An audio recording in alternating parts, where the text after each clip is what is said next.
What's up guys, Matt McAdam here, your truck editor at Driving Line. I'm here in beautiful Fullerton, California, and behind me is one of the premier Jeep customization shops in the United States. Of course, I'm talking about Off-Road Evolution. You guys have been hearing a lot about the Jeep Gladiator, the new truck that's coming out from Jeep, and we got a pretty cool opportunity to see one up close and see it while it's stocked before it's being built. So let's head in there and say what's up to the guys and see what they're working on. What's going on, Mel? How you doing, man? Hey, how are you? Good to see you. Good to see you too. The word on the street is you got a really cool project you're working on here. Proud to be working with Jeep, so all the years paid off. Super cool. We have a brand new pre-production 2020 Gladiator. So come check it out. Let's go take a look. Oh yeah. Check that out. We're starting off as a sport. We're going to be modifying it, so I didn't ask for a Rubicon. We're going to be doing axles on this thing. We're going to be doing all kinds of stuff. We got a chance to take it out last 2 days out in Arizona. How was that? We had a blast. So we took this thing all the places we take our normal Jeep crew through to some mines, some canyons, some stuff like that. Really did well. Really did well. So very cool. So I mean, obviously a lot of people have been talking about the Gladiator coming out soon. There's been a lot of buzz going around it online and stuff, but very few people have actually had the chance to come and see one of these up close. Yeah. So what are some of the things that we can talk about that are new? Obviously, this isn't a Wrangler, it's a truck. So yeah, there's going to be some differences here. Can you go through those with me? Yeah, some of the differences obviously is the bed, right? The closeout on the cab is really nice. It seals good. You can also get it with a soft top also. The doors still come off like a Wrangler. The seats fold two ways. I think they fold up. The water's some in there storage down there. Water's yeah. in there for this weekend. Right. And then they also fold down, so you can get to some cubbies back here. Very cool. So that's a little bit different. The folding up's different than a Wrangler. Right. The rest of the inside of the cab looks very, very similar. So a lot of that stuff hasn't changed. Even the same doors. On the back, see the cab tail lights are out here. All different parts than JL on it. Yeah. The tonneau cover is pretty neat. Really easy to work with. You pull these latches. It's like a fold back. Yeah. Rolls up. Cool. So really easy to get to. And it's got a 5-foot bed on this. I think it's like 5 foot, 5'5" or something. I had to measure it out. So pretty similar to some of the other trucks that are in this segment. It's competing with the mid-sized truck market. So. Yeah. I think they got a winner. Got some road rash in here.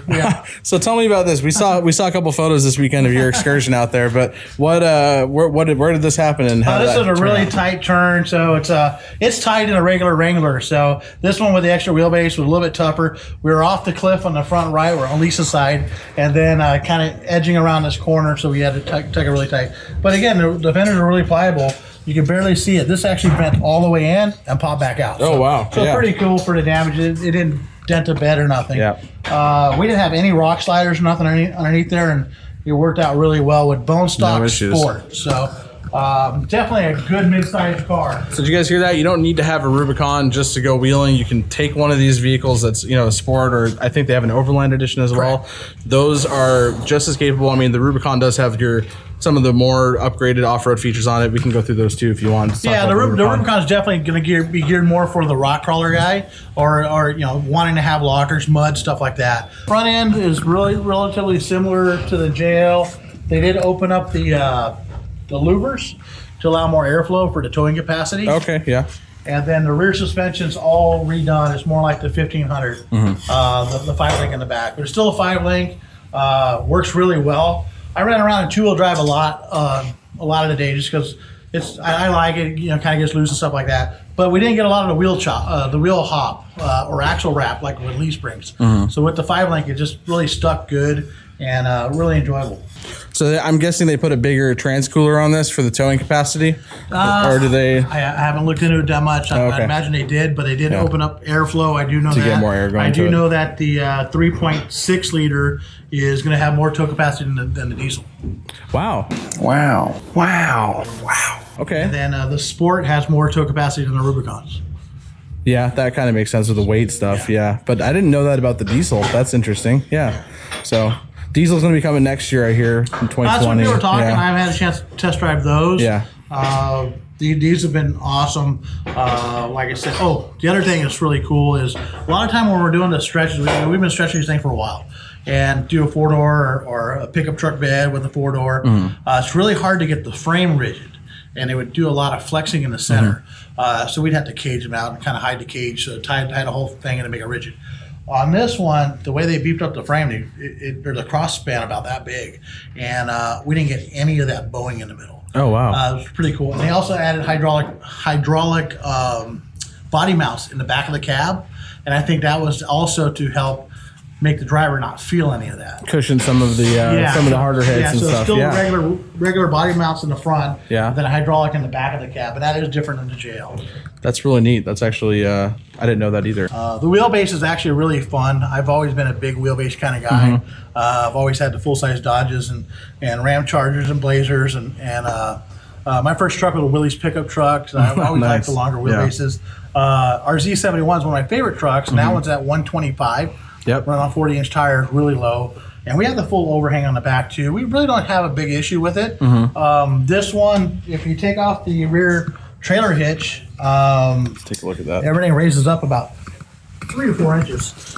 Yeah, so that does give you a lot of... So this rear trailer hitch, but the frame is way up here. Yeah, so the spare tire, if you get rid of that, put it on the back. The frame's way up here. So a little tube bumper or something like that, if you're concerned about departure angle, will help you out a lot. We're going to be lifted up so high, it's not going to be an issue. You're not going to even notice But it. You can see this weekend we will. Couple of rashes here. No big deal. Again, you have to go drive it before you see what you want to change. That's right. You got to put it through the paces. It has drain plugs. So you see the silt. I just hosed it out. Yeah. I did see drain plugs in there. There's one drain plug over there. Yep. It has little motorcycle treads on here, kind of cool. Where's that? Oh yeah. Put your tire up. Put your tire right there. That's cool. I never noticed that before. The lights automatically turn on when you open the doors. Oh, this is nice. Yeah, LED lighting. Kind of neat, as opposed to a switch. My Chevy has a switch on there. A lot of trucks have them up there, but it doesn't do as much good as these down here. All these pictures have been leaked out, and it's been at car shows for a while now. So the rear shock setup is pretty cool. So they definitely made all the rear shocks outboard and in front of the axle, which allows a little more wheel travel than behind the axle. So so that's different from the Wrangler where they have it in the back. Yeah. Right. So you're able to put a larger shock in there. Is that what you're saying? You're gonna be able to put a larger shock in there. It's gonna give a leeway to trailing arm setup. So a lot of stuff in the desert. It's gonna be pretty cool. We have the stuff out there. We're gonna be leaking a little bit at a time. Yeah. Our plan for this build is we're gonna build it kind of attainable. We're having it out at Moab with a short arm kit, 40-inch tires, all the correction brackets to make it run good, bigger axles, something that the Weekend Warrior will build to, and then we're not going to customize it. Like, we're not going to make custom suspension or nothing on it on this particular vehicle, probably ever. Okay. We have some big plans at the end of the year where we need all the factory pivot locations. Okay, got it. So we got to make sure we have all that stuff still on the frame. Correct. Yeah, very cool. Well, you're obviously no stranger to building Jeep trucks. We've seen your builds in the past. We've covered them on Driving Line. We've had a few of them in our magazine as well.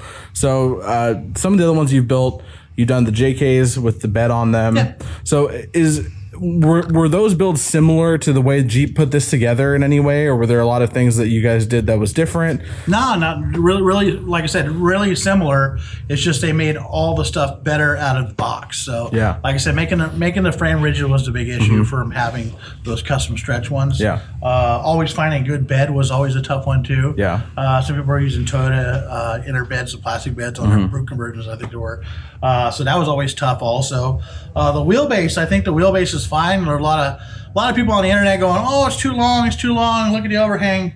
But you're comparing it to a Wrangler most of the time, and this can't be compared to a Wrangler. I don't think so. It's if you want a Wrangler, buy a Wrangler. It's awesome. You want a 2-door with a 5-foot bed, buy an Unlimited and fold the seat down. It's pretty simple.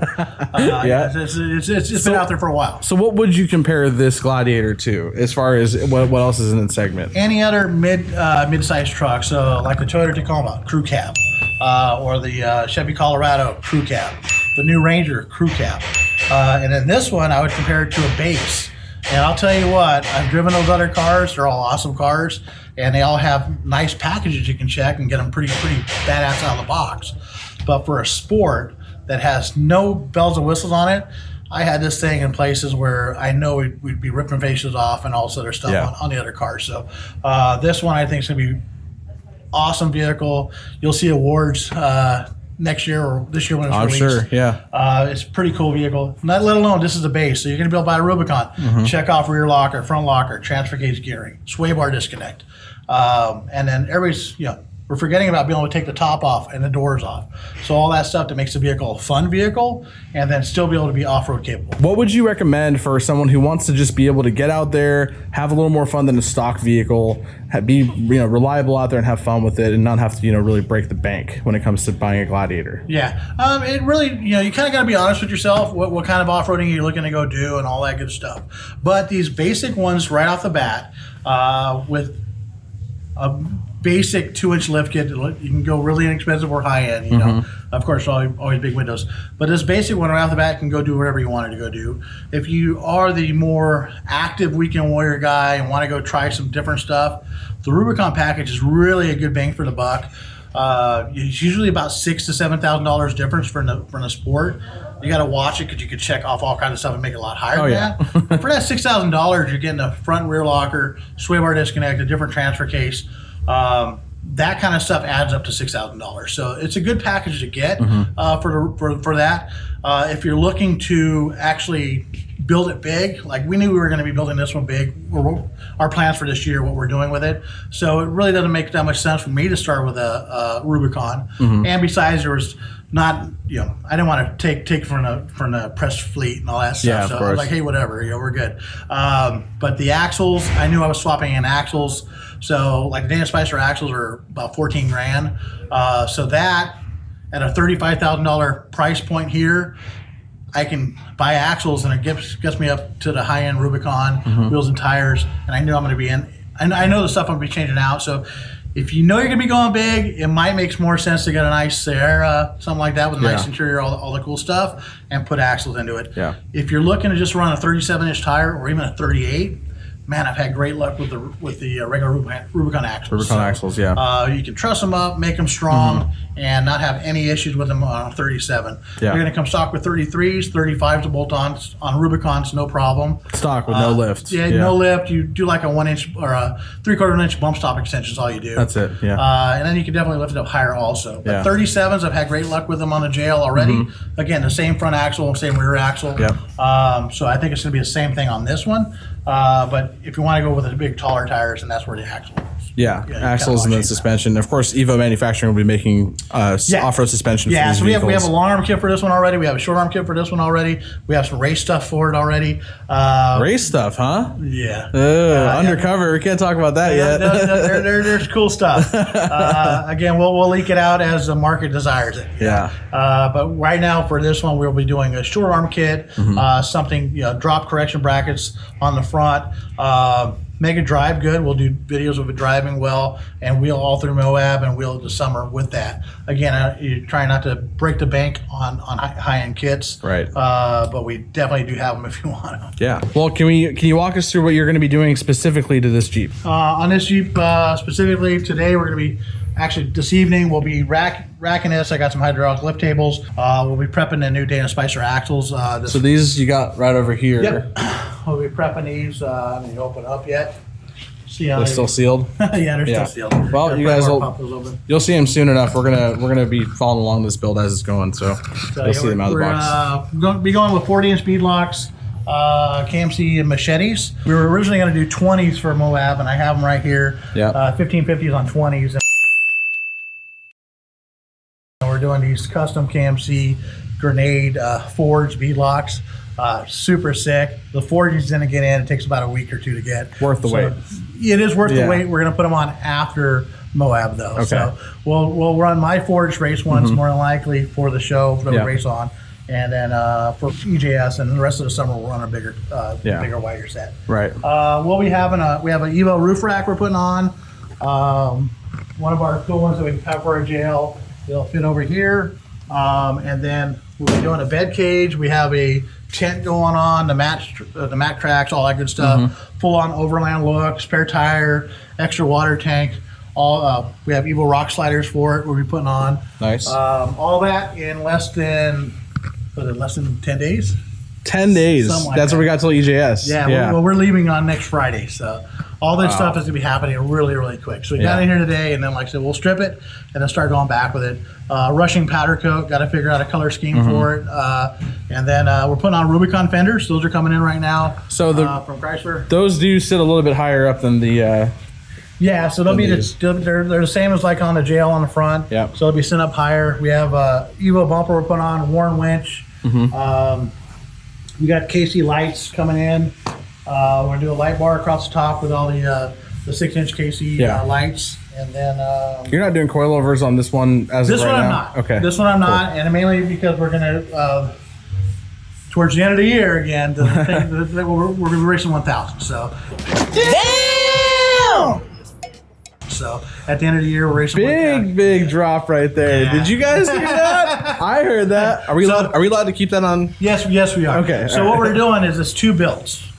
We're building a vehicle we can showcase, promote, show everybody how the vehicle is. Yeah. And then we are going to run the 1,000 at the end of the year in the bare bones most stock class there is. So we're taking these axles out. And you have to run a standard stock track width. Wow. Put the axles back in it, the factory axles back in it. Do the reinforcements, whatever's legal for that class. As you know, factory pivot points, so it has to have that short arm. That's right. Factory shock location. Yep. So all this stuff, we're a weekend warrior for you guys. You can go out there and go, man, my vehicle can do this. We're going to go and promote for Jeep doing that. Yeah. So that's the big deal. So you guys hear that? You heard it right from the source. Mel's going to be racing the Baja 1000 this year on a vehicle that you can pretty much build yourself. That's incredible, man. Yeah. That's big news. We're congratulations. Super excited about it. We've been running a Jeep for a long time, and it's a big deal to be working with them.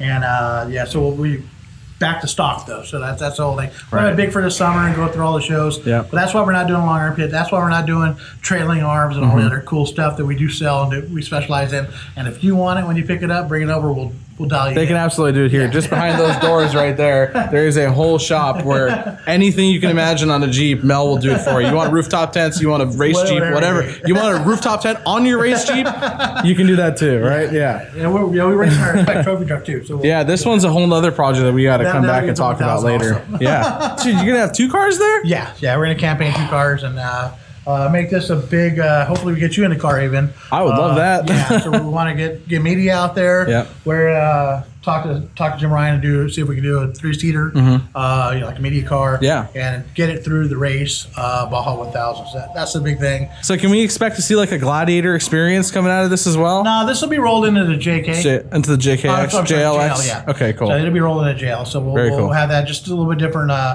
different criterias, So if we are going to be bringing one, it's going to have to be a lot bigger for what we're doing. And then we also have overland trips also. So we've been doing that stuff. So this has fit in perfect for that. This is, for sure. Well, you heard it from Driving Line first. This thing is going to be at EJS. It's one of the first models that's going to be modified here. Mel dropped a huge bomb on us earlier saying that it's going to be racing at the Baja 1000 this year. So a lot of really, really cool things in store for this particular vehicle right here behind me. So be sure to follow along here on Driving Line. We're going to be going through all the paces of the build of this vehicle here as it gets ready for Easter Jeep Safari. But so make sure that you guys keep following along on Driving Line. We're going to have more videos, more photos, a lot of cool content around this Gladiator here and all the other Gladiators that we're going to be working on and building. Mel's going to have, I'm sure, more than just this one here. So we're going to have quite a few. Luckily at EGS, there's not going to be a whole bunch. No, so you're going to be one of the only guys out there with a built Gladiator. We're looking forward to it. Yeah, there'll be a couple. I know Gerald has one over at Savvy that Race King Hammers with, which is awesome. And then Jeep will have a few out there, and I really don't know how many other people, but we'll definitely have it on 40s and dialed in. Yeah, we're looking forward to it. So stick with us here. We're going to get out of Mel's way, let him get back to work. He's got a lot of work to do on this thing. But first of all, Mel, just want to thank you. Thanks for coming, man. Thanks a lot. We appreciate it. All right, we'll see ya. Okay.